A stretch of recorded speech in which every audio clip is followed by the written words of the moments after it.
Every pain has its own north, its own direction. And for many years now, you've been following that arrow. It's true. The arrow of resentment points to the one who left. The arrow of bitterness points to your parents for what they failed to give you. The arrow of fear points to a cold, empty bed. You've become the perfect navigator in the world of your own suffering. You know every path, every ravine in this land of pain. But you've never asked yourself the main question: who put this compass in your hand? Forget everything you knew about psychology up to this moment. Most of it is just an attempt to cover a deep wound with a band-aid. Today, I won't be giving you a band-aid. I will give you the key to that very room where all your pain is born. And I'll show you how to turn it in the lock. What I'm about to share isn't just advice.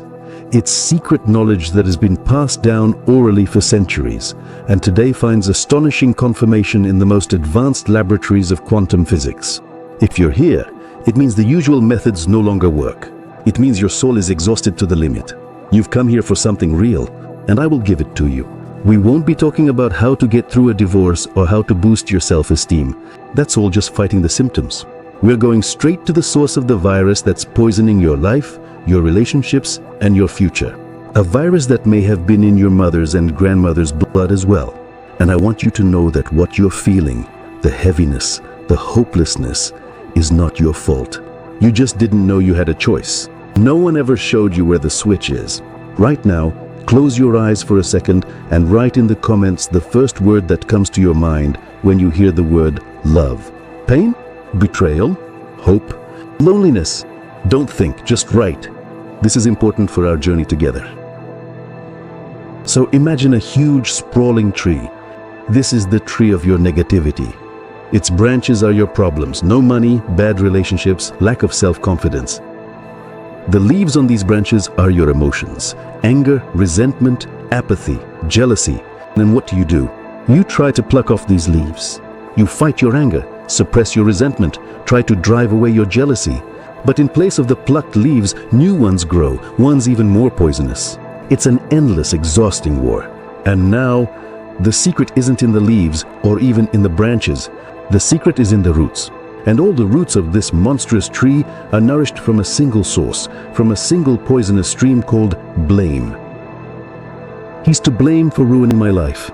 My parents are to blame for my lack of self-confidence. The world is unfair, that's why I'm unhappy. Every such accusation is a bucket of nourishing poison that you yourself pour under the roots of your tree of suffering. Stop blaming and the tree will wither. It will die on its own, without a fight. You'll simply cut off its lifeline. But how? Everything inside you screams, how can I stop blaming when the pain is real, when he really acted like a jerk?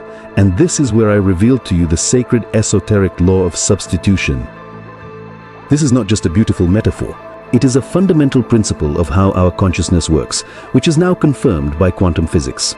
The great minds of the 20th century, the fathers of the atomic bomb and the creators of computers, such as John von Neumann and Nobel laureate Eugene Wigner, came to a staggering conclusion in their work. The observer's consciousness does not simply passively watch the world, it actively influences reality. That which the observer focuses on takes shape. Simply put, where your attention goes, your energy flows, and that's where your reality is formed. Your brain cannot hold two thoughts at the same time. It is physically incapable of doing so. It can either spin thoughts like, he betrayed me, my life is over, or the thought, what lesson can I learn and how can I take care of myself right now? Applying the law of substitution is not about positive thinking, it's about consciously managing the focus of your attention. This is an act of creating your new reality, and it works real miracles. Let's look at some real-life examples. Here's the first story.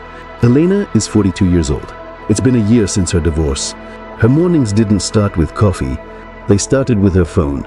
She would open his social media page. There he was, happy, with a new woman. Inside, everything twisted into an icy knot. Then came the mental torture. She would replay their last argument, his words, her tears. And so it went in circles. An hour, 2, 3, the whole day was poisoned. She blamed him for her ruined life, for her loneliness, for the wrinkles she saw in the mirror. When we started working together, I gave her just one task. Whenever her hand reached for the phone to dive back into that swamp, she was to consciously replace the action and the thought. She had to get up, walk to the window, and say out loud, "I choose to see something beautiful." At first it felt absurd. She would look at the gray sky and cry, but she kept going. One day, instead of the gray sky, she saw a sparrow bathing in a puddle, and the splashes looked like tiny diamonds. And for the first time in a year, she smiled. Not a forced smile, but a real one. She replaced thoughts of the past with observing the present. The next day, she noticed the beautiful shape of a cloud. A week later, she bought herself flowers because she chose to see something beautiful at the flower stand. 3 months later, she deleted him from her friends list, not out of hatred, but out of indifference. Her focus shifted. Her energy stopped flowing into the past and feeding the root of blame. She began to nourish herself, and she blossomed. The second story. Maria, 35 years old. The invisible woman syndrome. Masha always thought she wasn't enough, not pretty enough, not smart enough, not interesting enough. On dates, she would sit, all tense, thinking only one thing. He definitely doesn't like me. He sees my big nose and my silly answers. Naturally, men sensed this and disappeared. She blamed her appearance, fate, and genetics. According to the law of substitution, her task before every meeting with people, even before going to the store, was to find one thing about herself that she genuinely liked today, not in general, but right now. Today my hair has a beautiful shine. I like how this ring looks on my finger. Today I have a kind look in my eyes. And in the moment of communication, as soon as the old record started playing in her head, he doesn't like me. She had to willfully shift her focus to that detail. My hair has a beautiful shine.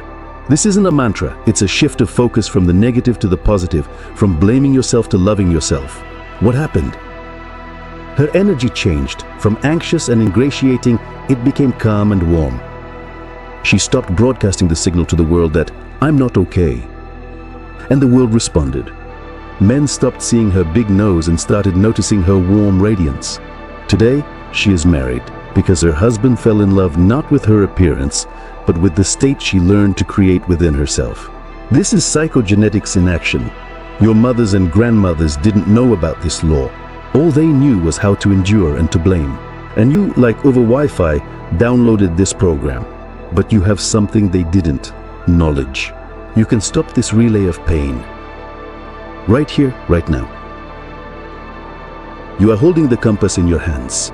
Until today, its needle always pointed to pain, because you thought there was no other direction.